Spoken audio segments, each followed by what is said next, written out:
Hi, everyone. This is Kara Chafin Donofrio, KCD of Long and Foster, your real estate guide and advisor in the DC metro area. Listen, today I thought I would come live because I've actually gotten quite a few calls from clients and people thinking of selling their home. Now is actually a really great time to start doing some of the prep work to get your home ready for sale. So that when the people are still selling right now, but if you are thinking of selling and still need some work to do, make the most of this quarantine time. So I'm going to share a screen with you and just give you some of my top tips for getting your home ready for sale. So here we go. Let me just put this up here.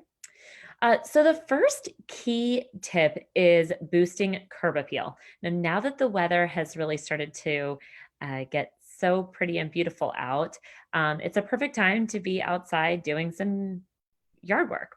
So the key thing here with curb appeal is this is a buyer's first impression of your home. So it's really important that uh, that you take these steps.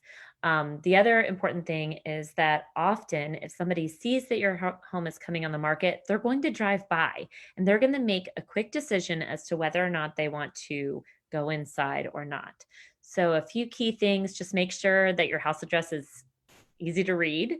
Uh, Plant some nice blooming flowers or greenery, mow your lawn, wash the front windows, repaint or stain the porch if needed, and power wash your siding, your walkways. Again, as people are actually coming into the home, the other thing that I highly recommend doing is making sure that your front door and especially the lock itself and the door handle are in good condition. And that's a really easy replacement. To do because again if people are stumbling there with the lock and it's really hard to open or if the lock itself just looks old and rusted, it's really not a good first impression. So that's tip number one. Two is clear away clutter. So this, you've probably heard this before, but you really want to make sure that the home presents as best as possible. You want people to think that there is just plenty of storage in the home. So just get away things that or give away things that you don't need. Pack them away. I know when we sold our townhouse, we actually rented a storage unit and uh, I thought we weren't going to need that much space and we filled it to the brim. I almost needed to get another storage space because a lot of it, again, is taking out things that you don't need. We had tons of baby and kid stuff, and I used to pack all that into my car actually for showings because I just didn't want all of that clutter to be in the house. So, number three, this is probably the easiest thing to do, or well, maybe not easiest, but cheapest thing to do is make sure that your home is sparkly clean.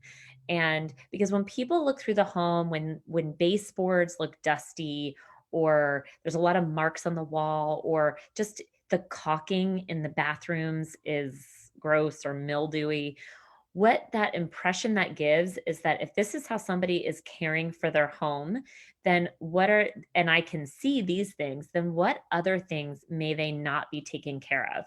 So, for example, I know one of the things that always comes up as well, if they're not taking care of the tile or the caulking, then are they having regular maintenance on their HVAC systems? Or are they, what are they doing with the things that I can't see in the home? So just making sure that your home really shows really well. Having a either doing it yourself or hiring a cleaning service is well worth the money. All right. So then we have number four, depersonalize and neutralize. So this means take out all the personal pictures. You don't want people to stop in the home. I know a lot of times too, when I'm walking through homes, people will stop and look at a picture and it'll be a diploma and people make all sorts of uh, impressions of you when they're walking through your home. So you don't want that to make them think that you're a hard negotiator, or that you're going to be difficult to work with, or whatever the whatever stereotypes they may come to from seeing your personal effects. So just get those out of the way. Again, in terms of style, even if you have there's a really big difference between interior design and staging. Interior design is all about you, it's all about personalizing your home, um, and to exactly your tastes. Staging is about depersonalizing. It's trying to get to the 80% rule, which is having at least 80% of the people want to live in your home. And so that means paint is very neutral. The colors are pretty neutral. You may think it looks bland if you like a lot of pizzazz, but just know this is going to help your home and help you get a better ROI on your investment. All right. Next tip, number 5, is rearranging furniture. So you may want to engage. I know I help clients with this, and I actually have an interior design consultant that I work with and partner with to help my clients with this piece. But you'll want to rearrange furniture so that you're maximizing the spaces that they're in. So a lot of times I'll walk through the someone's home and there'll be just really big furniture that's way too big for the space, and what that does is it actually makes people think that the room is really small. And maybe it's not that small of a room, but the furniture that you have in there is just too big and bulky and isn't really best for the space.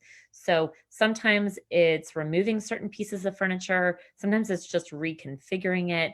But that's where you may need to engage some help with this, unless you have a really good eye for that as well.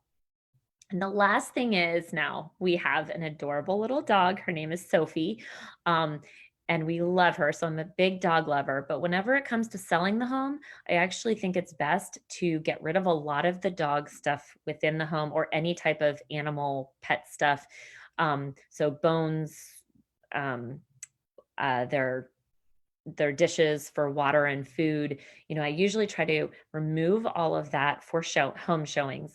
And as much as possible, you're going to want to eliminate any type of odor. So, uh, if there's been a lot of wear and tear on the carpets, you'll definitely want to get them steam cleaned, but possibly even replaced. If the hardwood floors have been really scratched by dogs, because I know in our townhome, our pup, we used to play fetch with her in the house, and she just scratched the heck out of our floors. So we had to actually get those um, uh, restained and refinished before we moved out.